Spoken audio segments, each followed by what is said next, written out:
नमस्कार दोस्तों, आप सभी का तक्षशिला एकेडमी जोधपुर के डिजिटल प्लेटफॉर्म पर हार्दिक स्वागत और अभिनंदन करता हूं। राजस्थान सरकार के द्वारा एक नई विज्ञप्ति जारी की गई है। लाइब्रेरियन भर्ती 2022 जो पद है वो 460 पद रखे गए हैं। जिन जिन विद्यार्थियों ने लाइब्रेरियन के अंदर एक डिप्लोमा या सी लिब यानी स्नातक किए हुए हैं वो सभी विद्यार्थी इस फॉर्म को भर सकते हैं। तो ये जो विज्ञप्ति जारी की गई है और जिन जिन विद्यार्थियों को भरना है, इनमें किन किन बातों का ध्यान रखना चाहिए, इसका परीक्षा का स्कीम क्या रहेगा, सिलेबस क्या रहने वाला है, इसमें योग्यता क्या रखी गई है, इसके बारे में अपन संपूर्ण जानकारी अभी अपन इस वीडियो के माध्यम से करेंगे। तो आप अंत तक बने रहें और आपके जो भी कमेंट्स हैं वो आप बिल्कुल कमेंट्स करें। जो भी आपको पूछताछ करनी है तो इस विज्ञप्ति के बारे में अपन पूरी की पूरी चर्चा करते हैं। तो चले दोस्तों इस विज्ञप्ति के बारे में। और देखो इसमें क्या, राजस्थान कर्मचारी चयन बोर्ड जयपुर के द्वारा 20/5/2022 को ये विज्ञप्ति जारी की गई है। और जो इसके अंदर क्या क्या रहने वाला है तो इसके अंदर अपन पूरी की पूरी चर्चा करते हैं। देखें, ऑनलाइन एप्लीकेशन स्टार्ट हो चुका है। आप ऑनलाइन इसके एप्लीकेशन फॉर्म भर सकते हैं। आवेदन की प्रक्रिया है जो SSO ID के माध्यम से आप इस फॉर्म को भर सकते हैं। ऑनलाइन आप चाहे तो खुद भर सकते हैं या किसी ई मित्र के माध्यम से आप फॉर्म को भरवा सकते हैं। ये ध्यान रखें, इसके अंदर एक वन टाइम जो दे रखा है, वन टाइम रजिस्ट्रेशन OTR। अगर आपने वन टाइम रजिस्ट्रेशन इसमें किया हुआ है तो ये ध्यान रखें, इसमें करने के बाद में कोई भी इसमें नाम, जन्म तिथि, लिंग या परीक्षा, Aadhaar card, PAN card, voter card आदि में से किसी भी ID प्रूफ को आपने वहां अपलोड किया हुआ इसमें अनिवार्य किया गया है, पहली चीज तो। और दूसरी चीज, इसमें किसी तरह का कोई भी संशोधन किया जाना संभव नहीं होगा। यानी वन टाइम रजिस्ट्रेशन के अंदर जो जो आपने ये डॉक्यूमेंट यहाँ पे अपलोड किए हैं उसमें कोई भी आप संशोधन नहीं कर सकते हैं, ये चीज ध्यान रखें। या अगर आप फॉर्म है जो आधार कार्ड या जन आधार कार्ड के माध्यम से भी आप फॉर्म है जो कोई कर सकते हैं। इसमें अगर कोई भी त्रुटि अगर हो तो वो पहले ही आप इस त्रुटि को क्या कर सकते हैं, पूरी की पूरी दुरुस्त कर सकते हैं कि ये त्रुटि क्या रह गई है। इसमें ये चीज ध्यान रखें। बात करें आगे, इसके अंदर जो जो अपलोड करना है डॉक्यूमेंट वो आप इसमें देख के आराम से इसमें डॉक्यूमेंट है जो अपलोड कर सकते हैं। आगे बात करते हैं कि आगे इसमें क्या क्या रहने वाला। आवेदन और परीक्षा की शुल्क इसमें क्या रखा गई है तो बात करते हैं। सामान्य वर्ग के जो भी विद्यार्थी है इस फॉर्म को जो क्रीमिलियर श्रेणी के अंदर रहते हैं उसकी जो फीस है वो 450 रुपए निर्धारित की गई है। और उसमें नॉन क्रीमिलियर की बात करते हैं तो नॉन क्रीमिलियर के लिए 350 रुपए इसमें फीस रखी गई है। और अनुसूचित जाति और अनुसूचित जनजाति के लिए 250 रुपए निर्धारित किए गए हैं, ये ध्यान रखें। बाकी आगे बात करते हैं, जब भी इसका एग्जाम होगा तो वो जो प्रवेश पत्र जारी करेंगे बोर्ड, तो वो प्रवेश पत्र ध्यान रखें जो उसकी वेबसाइट है अधीनस्थ बोर्ड की, उस वेबसाइट पे ही आपको प्रवेश पत्र जारी किए जाएंगे, ये ध्यान रखें। ठीक है, आगे बात करते हैं इसमें रिक्त पद क्या क्या रहने वाले हैं और उसमें जिलेवार वर्गीकरण किया हुआ है या कैसे किया हुआ है, ये अपन बात करें तो देखें। तो इसके अंदर जो इनमें पदों का जो वर्गीकरण किया गया है तो पद इसमें जिलेवार रखे गए हैं। पहली चीज तो ये देखें, आपको इधर जो जिले दिख रहे हैं प्रत्येक, या नहीं जिले का नाम इसके अंदर मेंशन किया हुआ है। अजमेर, अलवर, बाड़मेर, भरतपुर, भीलवाड़ा, बीकानेर, बूंदी, चित्तौड़गढ़, चूरू, ये सारे जिले इसके अंदर आपको मेंशन किए हुए हैं। बात करते हैं प्रत्येक जिले में अंदर जो पोस्टें निर्धारित की गई है वो पूरी की पूरी इसके अंदर कुल पद इसमें दे रखे हैं। सबसे ज्यादा यानी सबसे ज्यादा जो पोस्ट हैं वो राजसमंद में 36 पोस्ट हैं। और दूसरे नंबर पे बात करते हैं तो दूसरे नंबर यहाँ पे भीलवाड़ा, यानी यहाँ पे कितनी सीटें हैं, 25 सीटें हैं। और तीसरे नंबर की बात करते हैं तो बाड़मेर के अंदर यहाँ पे 24 सीटें हैं। और बाकी अजमेर में 23 सीट है और भरतपुर में 23 सीट में, यहाँ चौथे नंबर पे। और बात करते हैं इसके अंदर आगे अलग, तो यहाँ देखें आप जोधपुर में 18 सीट है और जयपुर में 17 सीट है। तो जो सबसे ज्यादा जहां जहां सीटें हैं और जो विद्यार्थी है जिले के अंदर अपनी चॉइस रखना चाहता है तो वो विद्यार्थी इन जिलों का नाम देख लें और कुल पद हैं जो जिलों के अनुसार इसके अंदर वर्गीकरण किया हो उनको देख लें और फिर उसके आधार पर आप भरें। चाहे इसके अंदर दोनों दे रखा है, सामान्य के अंदर ये चीज है बॉयज की कितनी है और महिलाओं का कितना है, वो भी सारा 5 में से 3 सीट है। इधर देखें तो अपने एससी के अंदर 3 में से 1 सीट है। ये सारा का सारा इसमें वर्गीकरण किया हुआ है। तो जो भी विद्यार्थी अच्छे से फॉर्म भर रहे हैं, इस पूरी की पूरी जो दे रखी है शीट पीडीएफ, इसको बढ़िया अच्छे से पूरा का पूरा चेक करें, फिर उसी के आधार पर आप इसको फॉर्म को अप्लाई करें। तो ये सारी की सारी सीटें इसके अंदर दे रखी हैं, पूरी की पूरी 460 जो सीटें हैं उन सीटों का वर्गीकरण किया गया है। आगे बात करते हैं कि आगे में जो है इनमें क्या क्या, इसमें भूतपूर्व सैनिक, महिला, सबको इनमें अलग अलग कैटेगरी वाइज डिवाइड किया गया है। और ये ध्यान रखें कि इसमें भूतपूर्व सैनिकों के लिए भी अलग से क्या क्या दे रखा है वो चीज़ें। भूतपूर्व सैनिकों में उत्कृष्ट जो खिलाड़ी है, वो खिलाड़ी है जो इसमें किस किस को खिलाड़ी को यहाँ पे रखा गया है, संस्था का नाम भी दिया गया है। अंतर्राष्ट्रीय खेल संस्था के अंदर बात करते हैं तो अंतर्राष्ट्रीय ओलंपिक समिति है जो यहाँ पे IOC, एशिया ओलंपिक परिषद OCA, दक्षिण एशियन ओलंपिक परिषद, राष्ट्रमंडल खेल, अंतर्राष्ट्रीय ओलंपिक समिति, ये सभी इसके अंदर उत्कृष्ट खिलाड़ियों से रिलेटेड जो भी है संबंधी प्रावधान तो वो इसके अंदर दे रखे हैं। आगे बात करते हैं तो इसके अंदर दिव्यांगजनों के लिए भी इसमें बताया गया है कि लो डिवीजन कितना और हियरिंग इम्पेयरमेंट जो भी है वो सारा का सारा इसके अंदर बताया गया। आगे बात करते हैं, आगे देखते हैं। और सरकार इसमें जो वेतनमान है वो वेतनमान क्या रहने वाला है, यानी आप जब लाइब्रेरियन पद स्थापित हो जाएंगे तो आपका जो वेतनमान सरकार के द्वारा तय किया गया है वो वेतनमान क्या होना चाहिए, उसके ऊपर अपन थोड़ा सा देखते हैं। तो दोस्तों यहाँ पर जो वेतनमान है पुस्तकालय अध्यक्ष ग्रेड 3, ये ध्यान रखें ग्रेड 3 के पदों के ऊपर ये विज्ञप्ति है। और इसके अंदर जो पे मैट्रिक्स लेवल है, यानी 7वें वेतन के अकॉर्डिंग पे मैट्रिक्स लेवल जो निर्धारित किया हुआ है, इससे पहले ग्रेडिंग सिस्टम चलता था, यानी ग्रेड 2800, 3600, 4200 इस तरह के ग्रेड होते थे। अभी 7वें वेतनमान के अकॉर्डिंग पे मैट्रिक्स लेवल, यानी यहाँ पे जो अपने लाइब्रेरियन को जो पे मैट्रिक्स लेवल मिलने वाला है वेतनमान, वो मिलने वाला है L10, यानी L10 अगर देखें तो लगभग अपने 3600 ग्रेड के आसपास पे आता है, 3600 ग्रेड में आता है। तो ये ध्यान रखें बहुत अच्छा इसमें वेतनमान दिया गया है। आप सभी विद्यार्थी हैं जो भी डिप्लोमा या स्नातक किए हुए इस फॉर्म को जरूर भरें, ये ध्यान रखें, यानी जिन्होंने अपने इसमें डिप्लोमा किया हुआ है। आगे बात करते हैं, ये सीधी जो भर्ती है इसके अंदर परिवीक्षाधीन प्रशिक्षु यानी ट्रेनी को जो इनका जो प्रोबेशन पीरियड रहेगा वो 2 साल का रहता है। राजस्थान सरकार के कोई भी कर्मचारी या राजस्थान सरकार में कोई भी विज्ञप्ति के अंदर अगर आप पद स्थापित होते हैं तो उस पद स्थापित के अंदर 2 साल का प्रोबेशन पीरियड होता है, यानी परिवीक्षाधीन ये चलता है दौरान। और उसमें आपको एक मासिक नियत पारिश्रमिक मिलता है, यानी महीने के अंदर एक फिक्स्ड जो रिम्यूनरेशन है वो आपको मिलेगा। यानी नियत पारिश्रमिक की बात करें तो फिक्स रिम्यूनरेशन डे होगा। इसके अंदर जो महीने के अंदर आपको जो फिक्स पेमेंट मिलने वाला है उस पेमेंट के अंदर कोई भी आपके भत्ते यानी मकान किराया भत्ता, महंगाई भत्ता, शहरी क्षतिपूर्ति भत्ता या विशेष वेतन जो है वह दे नहीं होंगे। ये ध्यान रखें 2 साल का जो आपका प्रोबेशन पीरियड चलेगा उसके अंदर ये किसी भी तरह के जो आपके यहाँ पे भत्ते दे रखे वो आपको दे नहीं होंगे, लेकिन 2 साल में जो आपको फिक्स्ड पे रखा गया सरकार के द्वारा वो फिक्स्ड पे आपको मिलेगा, ये ध्यान रखें।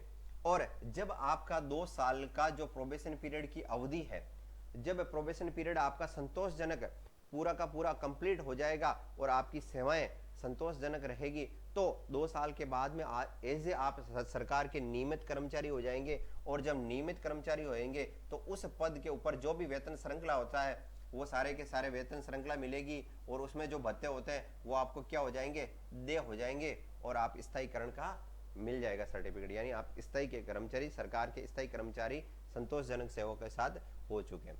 तो ये होता है वेतनमान और ये वेतनमान बहुत अच्छा है पुस्तकालय अध्यक्षा। तो ये ध्यान रखें, आप ऐसा ना सोचें कि वेतनमान कम है, बहुत बढ़िया वेतनमान है और जो भी मिलता है बहुत अच्छा है सरकार के द्वारा। बात करते हैं पात्रता एवं शैक्षणिक योग्यता। तो यहाँ पात्रता और शैक्षणिक योग्यता के देखते हैं, तो पात्रता और शैक्षणिक योग्यता के अंदर बात करते हैं तो देखें तो इसमें क्या क्या रहने वाला है। और इसकी पात्रता यानी सीनियर सेकेंडरी के साथ में आपके पास में पुस्तकालय जो विज्ञान है, पुस्तकालय विज्ञान में या तो आपके पास में होना चाहिए प्रमाण पत्र या आपको यानी पुस्तकालय विज्ञान के अंदर या तो आपके पास में होना चाहिए स्नातक यानी सी लिब होना चाहिए, डी लिब, सी लिब या बी लिब, इन तीनों में से आपके पास में कोई भी होगा तो चलेगा, या फिर आपको यहाँ पे एक डिप्लोमा पुस्तकालय विज्ञान में डिप्लोमा चाहिए। यानी 12वीं के बाद में एक डिप्लोमा प्लस होना चाहिए, अगर डिप्लोमा नहीं है तो उसमें लाइब्रेरी साइंस के अंदर आपके पास में स्नातक होना चाहिए। और उसके अलावा बात करते हैं तो देवनागरी लिपि में यानी हिंदी में कार्य करने का ज्ञान होना चाहिए तथा राजस्थान की संस्कृति का भी इसमें आपको ज्ञान होना चाहिए। तो ये जो इनके जो बताए गए हैं पात्रता एवं शैक्षणिक योग्यता के बारे में, तो ये सारा का सारा इसके अंदर मेंशन किया हुआ है दोस्तों। याद रखें, आप भी अच्छे से उस पीडीएफ को अच्छे से बारीकी से बढ़िया तरीके से पढ़ लें और उसके बाद ही फॉर्म को अप्लाई करें। रही बात, आगे बात करते हैं तो ये जो चयन एजेंसी है इसमें शैक्षिक योग्यता प्राप्त करने का प्रमाण पत्र उसको प्रस्तुत करना होगा। और इसके अंदर कौन कौन सी एग्जाम हो गई इसमें बताया गया, मुख्य परीक्षा है, साक्षात्कार, लिखित वगैरह, ये जो इसमें बताया गया है कि वहां पे क्या होने वाला। आगे बात करते हैं अन्य योग्यताएं, यानी स्वास्थ्य, उसका स्वास्थ्य है जो अच्छा होना चाहिए। नो डाउट स्वास्थ्य अच्छा होगा तभी तो वो अच्छे से एग्जाम दे पाएगा, यहाँ चीज ये बताइए, यानी स्वास्थ्य उसका अच्छा होना चाहिए। आगे बात करते हैं तो आगे राष्ट्रीयता की बात करते हैं तो राष्ट्रीय यानी भारत का नागरिक होना चाहिए, सबसे पहले चीज है भारत का नागरिक होना चाहिए, ये चीज है। आयु की बात करते हैं, आयु इसके अंदर क्या निर्धारित की हुई है, तो आयु देखें दोस्तों, आयु इसमें मिनिमम जो आयु है वो 18 वर्ष और मैक्सिमम यानी 40 वर्ष। तो कहने का मतलब है कि 18 वर्ष वाला और 40 वर्ष से ऊपर नहीं होना चाहिए। न्यूनतम आयु है वो 18 वर्ष होनी चाहिए और अधिकतम आयु 40 वर्ष से अधिक का विद्यार्थी नहीं होना चाहिए, ये ध्यान रखिए। बाकी जो इसके अंदर जो छूट दे रखी है वो अलग अलग कैटेगरी वाइज छूट दे रखी है, तो वो उसके अंदर बताया गया। आगे बात करते हैं और आगे देखें, इसमें अलग अलग है जो एनसीसी कैडेट्स वगैरह है, राज्य सेवा के जो कर्मचारी हैं, इसमें अलग अलग दिया गया है। आगे बात करते हैं पेंशन, तो इसके अंदर जो पेंशन है वो पेंशन अभी जो नए राज्य सरकार के द्वारा वेतनमान जो होगा वो पेंशन योजना सभी के लिए जो अभी लागू की गई है, वो इस लाइब्रेरी जो भर्ती है उसके लिए भी आपको पेंशन योजना लागू होगी। विवाह पंजीयन आपके अगर मैरिड है तो विवाह पंजीयन आपका जरूरी है।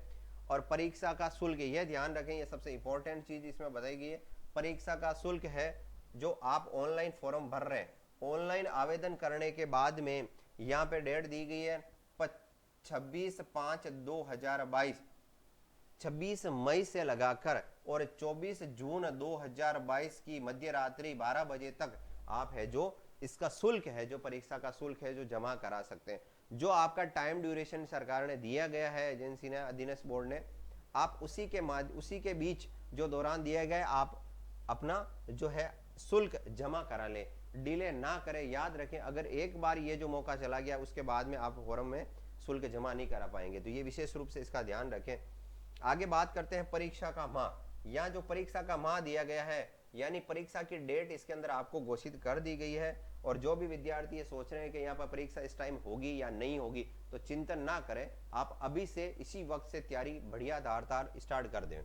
तो परीक्षा का माह है, जो परीक्षा का माह क्या रहेगा और दिनांक क्या रहेगी, बात करते हैं। देखो, जो भर्ती बोर्ड द्वारा है वो परीक्षा का माह है वो सितंबर 2022, ये ध्यान रखें, यानी सितंबर ज्यादा दूर नहीं है, सितंबर 2022 ये आया साहब, जून जुलाई अगस्त है ना, मात्र आपके पास में 3 महीने बचे हैं और सितंबर में आपको परीक्षा की डेट घोषित की जा चुकी है। अब ध्यान रखें, और परीक्षा जो केंद्रों पर करवाई जाएगी उसकी विस्तृत जो सूचना है बोर्ड की वेबसाइट प्रेस विज्ञप्ति के माध्यम से आपको अलग से दे दी जाएगी।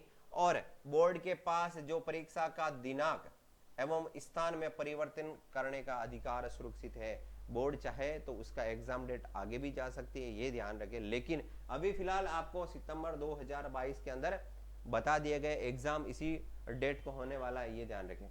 और कोई भी कर्मचारी है तो उसको अनापत्ति प्रमाण पत्र प्रस्तुत करना पड़ेगा। और नियुक्ति की जो योग्यताएं हैं वो इसके अंदर मेंशन की हुई है, ये देखें कि नियुक्ति की योग्यताएं क्या पे, अयोग्यताएं क्या रहने वाली है, और आवेदन कैसे करना है वो भी इसके अंदर बताया गया। आगे देखें, इसमें जो भी सरकार ने बताया गया है कि फोटोग्राफ क्या की साइज क्या होनी चाहिए और हस्ताक्षर की साइज क्या होनी चाहिए, तो इन चीज़ों को आप अच्छे से नोट कर लें। अगर इससे बड़ा आपका फोटो नहीं होना चाहिए, और जो हस्ताक्षर का भी इसमें दिया गया है इतने सेंटीमीटर से इतनी चौड़ाई होनी चाहिए तो इतनी होनी चाहिए। अगर आप ऊपर ज़्यादा बड़ा लेंगे तो वो ब्लर हो जाएगा, या छोटा लेंगे तो ज़्यादा दिखेगा नहीं। तो जो एग्जैक्ट जो इसमें साइज दे रखी है उस साइज का प्रयोग करते हुए आप अपना फोटो और हस्ताक्षर का यूज करें। मोबाइल फ़ोन वगैरह इसमें यहाँ यूज़ नहीं करना है, इसमें यह ध्यान रखा है। ठीक है, आगे बात करते हैं श्रुति। लेकिन ऑनलाइन आवेदन में संशोधन अगर कुछ करना हो तो संशोधन भी आप OTR फाइल के अंदर निर्धारित जो शुल्क दे रखी है, यानी OTR जो प्रोफाइल आपने बनाई है उसके अंदर निर्धारित जो शुल्क है 300 रुपये देकर ऑनलाइन आवेदन में संशोधन है जो कर सकता है, ये भी यहाँ पे बता दिए गए, ये ध्यान रखें। आगे बात करते हैं तो प्रमाण पत्र की सत्यापन वगैरह, जाति प्रमाण पत्र की वैधता अवधि भी यहाँ पे आपको बताई गई है कि कितनी होनी चाहिए, कितनी नहीं होनी चाहिए अवधि। ठीक है, आवेदन में कोई भी गलत सूचना प्रस्तुत करने पर अनुचित साधनों का रोकथाम, ये सारी की सारी इसके अंदर बताएगा। अब पदों की स्कीम और पाठ्यक्रम इसमें क्या रहने वाला है, इसको अपन अच्छे से थोड़ा सा देख लेते हैं। तो दोस्तों ध्यान रखें, यहाँ पर जो परीक्षा की स्कीम है और पाठ्यक्रम, यानी परीक्षा का स्कीम का मतलब वो पार्ट ए या पार्ट बी में किस तरह का होने वाला है, और उसका सिलेबस है जो ब्रॉडली किस तरह से डिफाइन किया हुआ, उसके ऊपर भी अपन थोड़ा सा चर्चा करेंगे। उसके परीक्षा की स्कीम क्या रहने वाली और बोर्ड, यहाँ पे बोर्ड की जो वेबसाइट है www.rsmssb.rajasthan.gov.in, इसके ऊपर सारे के सारे अपडेट जो भी वहाँ पे आएंगे आपको अलग से, ठीक है, वहाँ पे उपलब्ध करवाया जाएगा। कोई भी प्रेस नोट अगर जारी करता है अधीनस्थ बोर्ड इससे रिलेटेड, तो आपको इस बोर्ड की जो वेबसाइट दे रखी है उसके आप जाके वहाँ पे चेक कर सकते हैं, ये ध्यान रखें, ये बोर्ड की वेबसाइट है। और बात करते हैं अपन कि इसके अंदर जो परीक्षा का स्कीम है ना, या ना एग्जाम का जो पैटर्न है, एग्जाम का पैटर्न क्या रहने वाला है ये देखें। एग्जाम की पैटर्न के ऊपर अपन थोड़ी सी देख लेते हैं। यानी एग्जाम का पैटर्न के अंदर जो पार्ट है वो आपका पार्ट ए और पार्ट बी या इसमें रहने वाला है। और पार्ट ए में क्या रहने वाला, तो दोस्तों पार्ट ए की बात करें तो पार्ट ए के अंदर कंप्लीट जो राजस्थान जीके हैं, है ना, राजस्थान का सामान्य ज्ञान, तो वो रहने वाला है राजस्थान जीके। तो ये राजस्थान जीके के अंदर हिस्ट्री, ज्योग्राफी और आर्ट एंड कल्चर जो तीनों होगी, उसका तीनों का ब्रॉडली किस तरह से रहेगा पूरा का पूरा सिनेरियो, तो अपन पूरा का पूरा जब आपके यहाँ पे क्लासें ऑफलाइन एवं ऑनलाइन के माध्यम से जब सारी क्लासें चलेगी तो आपको पूरा राजस्थान जीके के बारे में पूरा यहाँ पे समझाया जाएगा, तो ये ध्यान रखें। पहला होता है राजस्थान जीके और दूसरा पार्ट होता है वो जो लाइब्रेरी का, आपका लाइब्रेरी साइंस का जो भी सिलेबस रहने वाला है, तो वो चीज इसमें लाइब्रेरी साइंस में रहेगी। अब इसमें सवाल की बात करते हैं, यानी जो आपके क्वेश्चन आने वाले हैं वो क्वेश्चन कितने आने वाले हैं। राजस्थान जीके की बात करें तो राजस्थान जीके के पार्ट ए के अंदर आपके 100 क्वेश्चन रहने वाले हैं। और बात करते हैं मार्क की कि कितने नंबरों के होने वाले, तो एक नंबर का एक सवाल है, यानी 100 क्वेश्चन आपके कितने मार्क्स के हो जाएंगे, 100 मार्क्स के हो जाएंगे। बात करें पार्ट बी के अंदर जो लाइब्रेरी साइंस है, ये ध्यान रखिए इसमें भी थोड़ा सा प्रश्नों की संख्या बढ़ाई गई है। इसमें पर्सन आपके जो है वो 200 यानी 200 पर्सन रहने वाले हैं। और मार्क्स की बात करें तो मार्क्स आपके 200 रहने वाला है, यानी एक जो पर्सन है वो आपके एक नंबर यहाँ पर निर्धारित किया हुआ। तो टोटल आपके यहाँ बात करते हैं तो टोटल पर्सन जो है वो टोटल पर्सन आपके 300 यानी 300 आने वाले हैं। और टोटल नंबर की बात करते हैं तो टोटल नंबर आपके 300 यानी 300 पर्सन आएंगे और 300 मार्क्स आपको मिलने वाला है। अब ये चीज तो हो गया टोटल आपका। अब बात करते हैं कि इसमें नेगेटिव है या नहीं है। तो दोस्तों ये ध्यान रखें, इसके अंदर जो नेगेटिव की बात करते हैं तो नेगेटिव यहाँ पे आपका होगा 1/3, यानी 1/3 आपका इसके अंदर नेगेटिव का प्रावधान रखा जाएगा।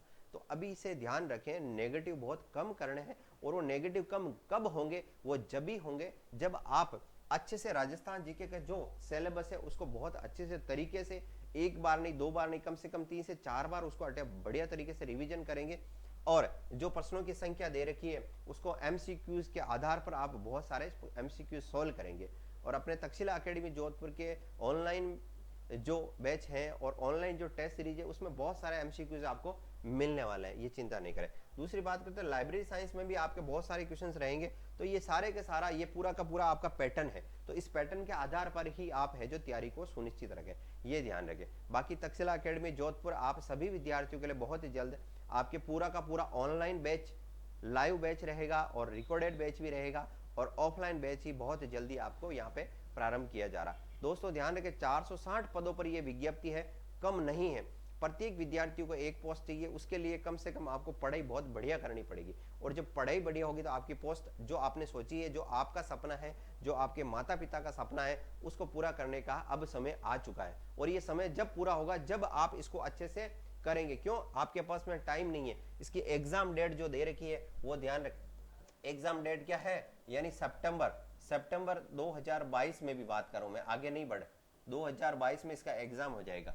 तो अभी अपने पास बहुत कम समय बचा है, क्योंकि अभी सरकार ने रिसेंटली जो पहले एग्जाम हुआ था उनकी पोस्ट सभी को अपने अपने पद स्थापित कर दिया है अपनी जगह पे। और अभी ये नई जो विज्ञप्ति जारी हुई है, इसके लिए भी सरकार बहुत जल्द आपके एग्जाम भी करवा देगी और आपकी पद स्थापित भी करवा देगी। तो जो भी विद्यार्थी हैं हमारे तक्षशिला एकेडमी जोधपुर के डिजिटल प्लेटफॉर्म के साथ जुड़ना चाहता है, तो वो बिल्कुल हमारे यूट्यूब के माध्यम से जुड़ सकता है। और अपने मित्रों के साथ में भी ये वीडियो कैसा लगा आप शेयर करें अवश्य। और यहाँ पे सारे के सारे अपने बैचेज हैं जो ऑफलाइन प्रारंभ हो चुके हैं। लाइब्रेरी साइंस का ही अभी नया बैच प्रारंभ किया जा रहा है। तो जिन विद्यार्थियों को हमारे तक्षशिला एकेडमी में ज्वाइन करना है, वो चाहे अपने तक्षशिला एकेडमी को विजिट करें, यहाँ पे आके अपना नामांकन करवाएं, ये ध्यान रखें। बस ये विज्ञप्ति हाथ से जानी नहीं चाहिए, ये ध्यान रखें। आपको इस विज्ञप्ति के लिए तक्षशिला एकेडमी जोधपुर परिवार की तरफ से बहुत बहुत बधाई देता हूँ कि आप आज से ही तैयारी को सुनिश्चित करें। तो इसी के साथ में विदा लेता हूं तक्षशिला एकेडमी जोधपुर के सभी विद्यार्थियों के लिए। ध्यान रखें, आज ही प्रण ले और पढ़ाई शुरू करें। जय हिंद, जय भारत। Thank you.